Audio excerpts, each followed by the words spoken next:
আমি জাস্ট আপনাদেরকে 10টা নসিহা করব, জাস্ট পয়েন্ট বাই পয়েন্ট। আমি ফজরের পরে এটা বসে লিখেছিলাম। আপনারা এই 10টা কাজ কখনো ছাড়বেন না। আমাকে ওয়াদা করেন, এই 10টা কাজ আপনারা বাচ্চাদের ফিউচারের স্বার্থে কখনো ছাড়বেন না ইনশাআল্লাহ। তো আমার 10টা নসিহত হচ্ছে, ১, যে আমাদের বাচ্চাদেরকে ওদের লক্ষ্যটাকে স্থির করাবেন। ওদের জীবনের লক্ষ্যটা কি? ১ নাম্বার, ওদের জীবনের লক্ষ্য হবে জান্নাত। এবং আমাদের বরেণ্য যে মানে সিংহ পুরুষরা আছেন উম্মার, ওদেরকে চিনাই দিবেন, ওদের মতো ওদেরকে হতে বলবেন। তোমাকে হামজার মতো হতে হবে, তোমাকে খালিদের মতো হতে হবে, তোমাকে ওমর ইবনে খাত্তাবের মতো হতে হবে, তোমাকে আলী ইবনে আবি তালেবের মতো হতে হবে, তোমাকে মারিয়াম আলাইহিস সালামের মতো হতে হবে। ২ নাম্বার, শয়তান মানে সন্তানকে ২ নাম্বার, সন্তানকে নিজের মনে করবেন না। সন্তানকে মনে করবেন এটা আল্লাহর আমানত আপনার কাছে। এই আমার ছেলে, এটা আমার ছেলে না। এই ছেলেটা আল্লাহ পাক আমাকে দিয়েছেন। বিশ্বাস করেন, আমরা তো ওকে নেওয়ার জন্য চেষ্টাও করি নাই। এমন হয়নি আপনাদের সময়? সন্তান না চেষ্টা করতো, সন্তান আসে নাই? কোন ক্ষেত্রে এমন হয়েছে সন্তান নষ্ট করার মানুষ চেষ্টা করছে, তাও সন্তান আল্লাহ দিয়েছেন। সন্তান আমার না, সন্তান আল্লাহর দেওয়া, আমার কাছে আমানত। একে যদি আমি সুসন্তান রূপে মানুষ না করি, আগামী দিনে ওমর না বানাই, তাহলে আল্লাহ আমাকে ধরবে। ৩ নাম্বার, সর্বোচ্চ সেরা কারিকুলাম যারা দিচ্ছে ওই রকম প্রতিষ্ঠানে আপনি ওকে পড়াবেন। এরকম প্রতিষ্ঠান যদি সরকার দেয় তাহলে সরকারি প্রতিষ্ঠানে পড়াবেন, আমার কোনো সমস্যা নাই। যদি না দেয় তাহলে বেসরকারি। আর যদি বেসরকারিও না থাকে তাহলে আমরা গড়ে তুলবো ইনশাআল্লাহ তাআলা। ৩ নাম্বার হচ্ছে, এটা ৩ নাম্বার। ৪ নাম্বার, আল্লাহর ওয়াস্তে, এটা আমি প্রথমে বলতে চাইছিলাম, আল্লাহর ওয়াস্তে ডিভাইসের এডিকশন থেকে বাচ্চাদেরকে বাঁচান। ডিভাইসের এডিকশন এত মারাত্মক যে আমি নিজে এখন কোরআনের আয়াত ভুলে যাচ্ছি দিন দিন। এই ডিভাইস আমার হাতে যেটা আছে, এটা একটা পয়জন, এটা একটা হিপনোটাইজ করার যন্ত্র মানুষকে। এই মোবাইলের এডিকশন থেকে বাচ্চাদেরকে বাঁচাবেন আল্লাহর ওয়াস্তে। যদি আপনি বাচ্চাকে হাফেজ বানাতে চান, আলেম বানাতে চান, কারি বানাতে চান, মুহাদ্দিসা বানাতে চান, এটা হাতে থাকলে আপনি পারবেন না। এটাতে এডিক্টেড হয়ে গেলে আপনি কোনোভাবেই বাচ্চাকে মেমোরি ধরে রাখতে পারবেন না।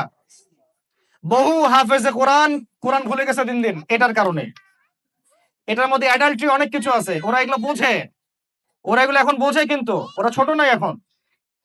এগুলো একটা কার্টুন দেখতে গিয়ে ওরা 10টা দেখে ফেলবে, আজে বাজে জিনিস দেখে ফেলবে। এটা এটা এটা এটা এটার মানে ব্যবহারটাকে নিয়ন্ত্রণ করেন, ডিভাইস এডিকশনটা বন্ধ করেন। আল্লাহ পাক তৌফিক দান করেন, আমিন। ৫ নাম্বার, ৫ নাম্বার হচ্ছে ম্যানুফ্যাকচারড কোনো খাবার বাচ্চাদেরকে খাওয়াবেন না। ফিজিক্যালি ওদেরকে ফিট রাখার চেষ্টা করবেন। ম্যানুফ্যাকচারড খাবার মানে একটু আগে দেখলাম যে বাইরের খাবারগুলো এটা খাচ্ছে, চিপস টিপস ইত্যাদি। এগুলা ওর হজম শক্তি নষ্ট করবে, ফিজিক্যাল স্ট্রেংথ নষ্ট করবে, ওর মেমোরি শার্প হতে দিবে না। ওকে ভিতর থেকে ওই যে একটা শব্দ একটু আগে বলেছে এক ভাই, যে ব্রয়লার মুরগি বানাই দিবে, আসলেই তাই বানাই দিবে, আসলেই তাই বানাই দিবে। ৬ নাম্বার হচ্ছে নিয়মিত ওদেরকে খেলতে দিবেন। এটা আমি নিজে লিখেছি, কারণ ছোটবেলায় আমরা অনেক খেলাধুলা করেছি। আমি একটু বুঝাই জাস্ট ১ মিনিটে। যত বেশি খেলবে তত সোয়েট হবে, মানে ঘামবে।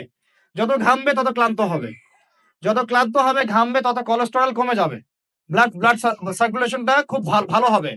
তারপরে যত খেলবে ও টায়ার্ড হবে, তখন ও খাবে বেশি, মানে ভালো জিনিস খাবে বেশি, রুচি বাড়বে। যত ভালো খাবে ঘুম তত ক্লিয়ার হবে, ঘুম যত ক্লিয়ার হবে ওর ব্রেন তত শার্প হবে, ব্রেন যত শার্প হবে ও অল্প সময়ে যা পড়তে পারবে, যা মুখস্থ করতে পারবে, এটা ১০ ঘন্টায় আপনি পারবেন। ৭ নাম্বার, ৭ নাম্বার হচ্ছে ভাই, এটা আমাদের ভাই বোনদের জন্য, যে পারিবারিক বন্ধনটা ভালো রাখেন। যে পরিবারে হাজবেন্ড ওয়াইফের বন্ধন ভালো না, ওই পরিবারে ভালো সন্তান গড়ে উঠবে না। ওর অনেক কিন্তু দেখবেন যে মানে মেন্টালি অনেক ডিপ্রেসড হয়ে যাবে। পারিবারিক বন্ডিংটা খুব ইম্পর্টেন্ট। এজন্য আমরা দোয়া করি আল্লাহ পাক যেন সবার মধ্যে পারিবারিক বন্ডিংটা ভালো রাখেন, এবং পারিবারিক কলহ থেকে আল্লাহ পাক আপনাদেরকে হেফাজত করেন, আমিন। আর ৮ নাম্বারটা হচ্ছে বাবাদেরকে বলছি আমি, যে বাবাদের উচিত হবে মাদের দায়িত্ব না শুধু সন্তানদেরকে সময় দেয়া, বাবাদের। Because because brother, you are not a money making machine at all. আপনি মানি মেকিং কোনো মেশিন না। আপনার কাজ শুধু টাকা আর্ন করা না তো, আপনার আমার কাজ হচ্ছে বাচ্চাকে সময় দেয়া। কোরআন আপনি খোলেন, কোরআনের মধ্যে আপনি মা এবং ছেলের কোনো কনভারসেশন পাবেন না। আমার জ্ঞান ক্ষুদ্র, যদি থাকে আমাকে জানায়েন, যে কোনো জায়গায় যদি থাকে, কোনো জায়গায় যদি পান মা এবং ছেলের কনভারসেশন আমাকে জানায়েন। আমি কোথাও কোরআনে মা এবং ছেলের কোনো কনভারসেশন পাই নাই, মা এবং সন্তানের কোনো কনভারসেশন পাই নাই। আমি যদি ভুল হই বা আমার যদি জানা না থাকে আপনি আমাকে জানাই দিন। আমি সব জায়গায় পাইছি বাবা ছেলে, বাবা ছেলে, বাবা ছেলে, বাবা এবং ছেলের কনভারসেশন। তার মানে কোরআন আমাদেরকে হেদায়েত দিচ্ছে যে বাবাদেরকে সময় দিতে হবে ছেলেদেরকে। ইউসুফ তার বাবার সাথে কথা বলছেন, ইউসুফের বাবা তার ছেলের সাথে কথা বলছেন, লুকমান আলাইহিস সালাম তার ছেলেকে নসিহত করছেন, ইব্রাহিম আলাইহিস সালাম তার ছেলেকে বলছেন আমি তোমাকে জবাই করার স্বপ্ন দেখেছি। মা ছেলের কনভারসেশন খুব পাওয়া যায় না। আমি জানি না কোন জায়গায় থাকতে পারে, থাকলে আমাকে জানায়েন, কিন্তু আমি পাইনি কখনো। তো বাবাদেরকে বলবো আপনি সন্তানকে সময় দেন, because you are not a money making machine at all. আপনি কোনো মানি মেকিং মেশিন নন। এটা হলো ৮ আর দুটো বলে শেষ করতেছি। ৯ নাম্বার হচ্ছে সন্তানকে চাপ দিবেন না, চাপ দিয়ে ওকে জোর করে কোনো কাঠামো দেওয়ার চেষ্টা করবেন না। আর একটা নসিহত শেষ, সেটা হলো আমরা তো ৫ ওয়াক্ত নামাজ পড়বই, বাচ্চাদেরকে তো ইসলামিক পরিবেশ দিবই। আমাদের তাহাজ্জুদের ওয়াক্তে ২ রাকাত নামাজ পড়াটাকে আপনার উপর ফরজ করে নেন। তাহাজ্জুদের ওয়াক্তে অন্তত ২ রাকাত নামাজ পড়াকে আপনার আমার উপর ফরজ করে নেন। যদিও এটা ফরজ না, ফরজ করে নেন, কারণ ওই সময় দোয়া যেগুলো করা হয় আল্লাহর কাছে একদম সরাসরি কবুল হয়।